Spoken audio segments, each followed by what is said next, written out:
Hey, how's it going, everybody? Charlie Wilson here, aka Sinister Charlie. Welcome back. We're doing something a little different, which means that nobody's going to watch this, from my experience anyway. But yeah, people were wanting some different stories, you know, military stuff, and they still want to hear my porn stuff, stories, which I'll tell at some point in time.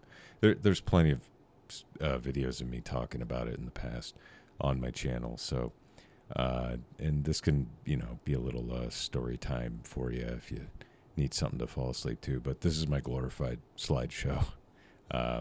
We're focusing on Iraq. I've got a bunch of.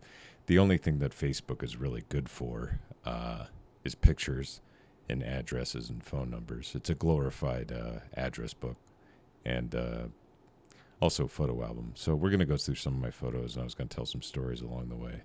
So our first photo here, we've got the Up Armored Jerv. This is what we drove in Iraq. I don't think this was ours. I think this was somebody else's. And yes, you do have to clean off the windows from time to time. I'm trying to figure out exactly where this was. I believe this is Al Assad. I'm pretty sure this was Al Assad. And this is the DFAC, I believe it's what it's called. We just call it the galley. It's where you eat. I can never remember this guy's name. I know he's a first class petty officer. When I got out, and we still had digital cameras back then too. I believe this was probably towards the end of the deployment back in 2008. I know this is Burley. That's literally this guy's name. His name is Burley. Very burly man. Man, this is a Greek guy. I was trying to remember his Greek name. Not Milanakis. Malakis. His name was Malakis. That's, yeah. Yeah, this is definitely Al Assad. Got some, we had our, this was, Al Assad was good because there was Pizza Hut and there was also Burger King. And then if you went to BIOP, Baghdad International Airport, you could also get Cinnabon. So that was nice. This is inside, probably shouldn't even be showing that. That's inside the Up Armored Jervs. But it's been so long since we've been in the military, or that I've been in the military, that's probably okay to show you the inside of these. There's that is Ashley. That was my vehicle commander. I was a convoy security gunner. I'm pretty sure this is Fallujah. I believe this was a reserve unit of the Seabees. NMCB is a Naval Mobile Construction Battalion. Can do was the motto. Yeah, I'm fairly sure this was Fallujah. Not sure what this was. This was Kuwait, I believe, right before we went to Iraq. And we're shooting shots. This is Palanca. I believe he's a chief now. He might even be a senior chief at this point. He was real hoorah gung-ho. That was our lieutenant. He was a former Marine, enlisted, and then ended up getting out and then getting his engineering degree and then going back in as an officer. This is Nixon, cool guy. One of my best friends, one of my better friends that I made while I was in the Navy. I believe he lives up in Montana now, all by his lonesome with his wife and kids. He's living the good life. Again, I can never remember this guy's name. Cool guy, though. Really cool guy. Palanca again, blah, blah, blah. Sorry, I don't want to make it too boring. It's a lot of boring pictures. This was our mechanics vehicle that rode with us on our convoys. Yeah, this is just us gearing up. This guy's Hoven. I dated a Filipino chick, and then he also had a Filipino girlfriend, and they would always hang out together. Not sure what he's up to these days. There's a helicopter. Oh, I believe that's a Chinook, isn't it?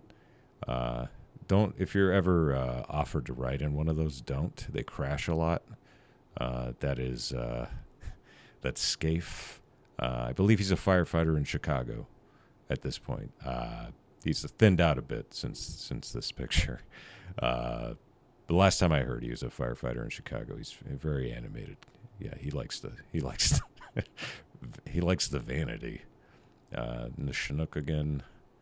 That's Pabon. I went to Vegas with him a few times when I was in NMCB3. I'm trying to get to more of the good stuff. That's our lieutenant again.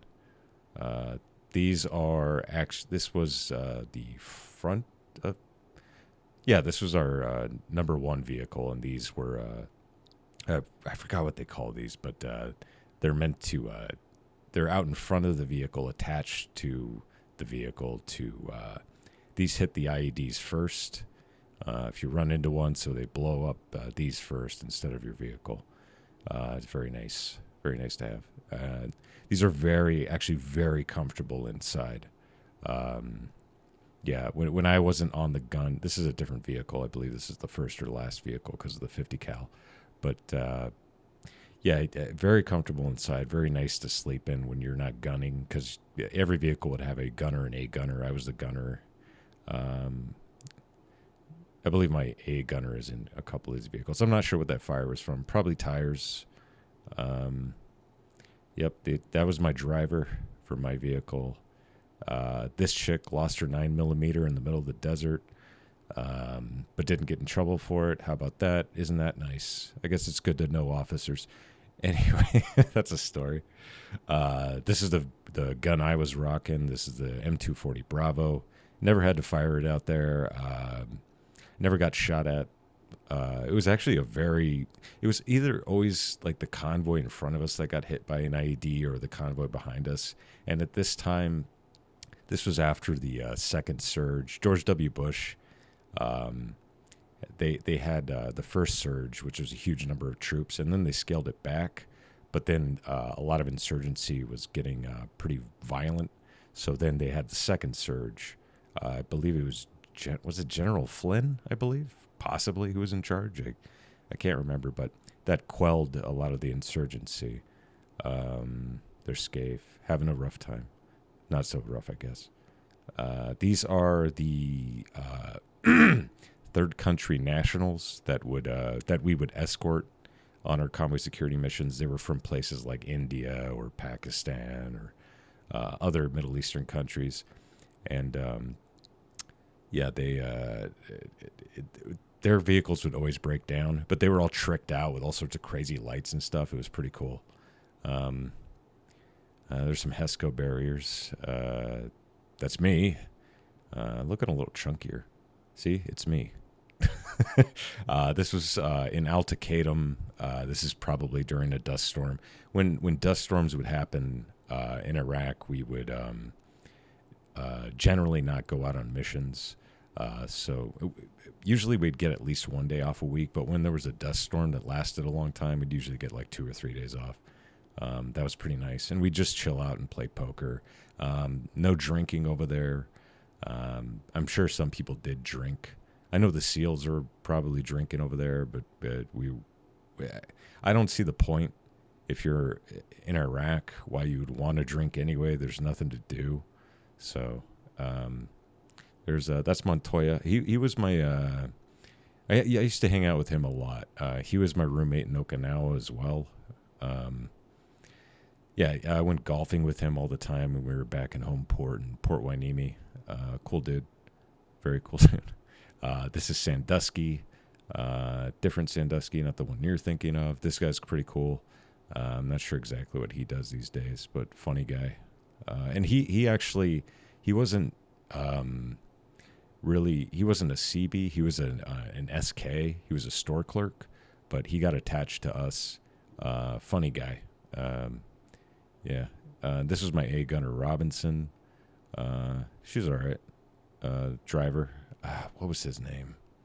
We're Facebook friends. I should know his name. I think he lives in Arizona. I just think he lives in Phoenix. I can't remember exactly. It's Nixon. Hoven again. I don't remember his name. Don't remember her name. And by the way, we did have females with us. Big misconception. I think we had 3 or 4 females on our security team.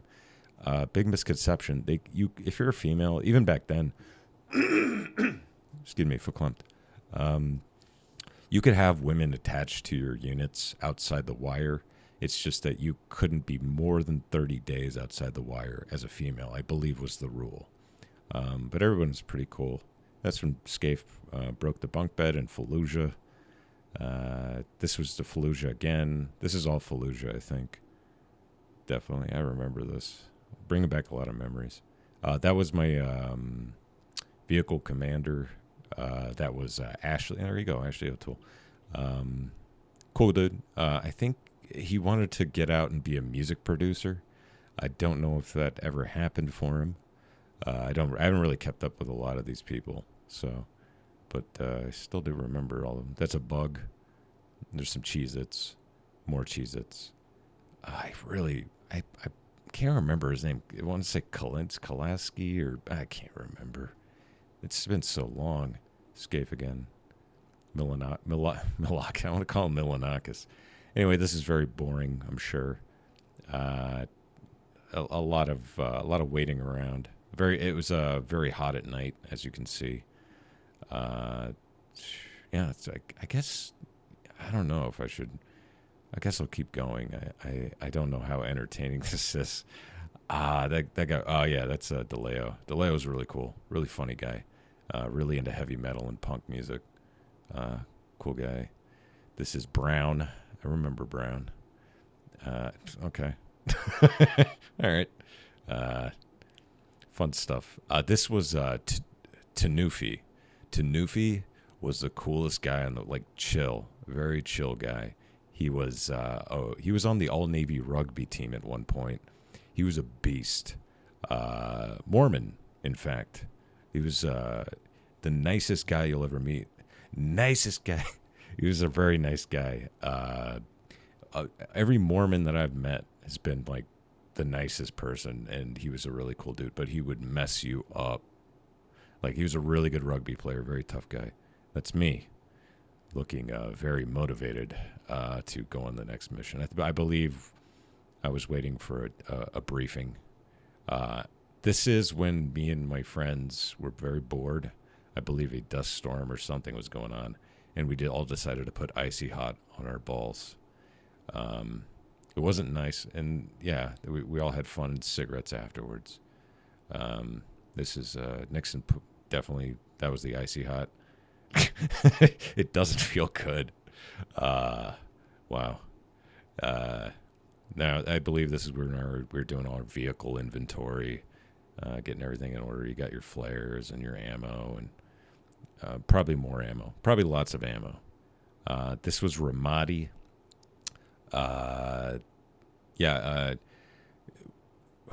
We had one mission where we went all night, and eventually we got back to, I believe, Al-Taqatum, and they wanted us to go on a second mission, and it was already like 3 or 4 in the morning, and we just got done with like an 11-hour convoy, and we're all tired, and our lieutenant accepted another mission, and it was during the day. This is the only time we ever had a day mission, which sucks, because you're very on edge because there's so many people around, like the civilians, and so we go on this mission, and we end up in the middle of Ramadi, like the city, and it's like probably 6, 7 in the morning, and all these Iraqis are walking all over the place, and it's very crowded.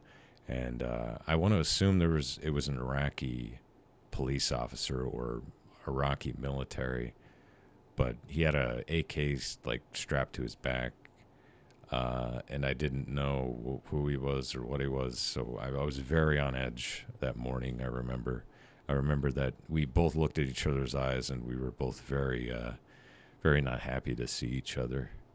Very, it was very puckering, I guess is the word that you use for it. There's Tanufi, very nice guy. I don't know what was going on there.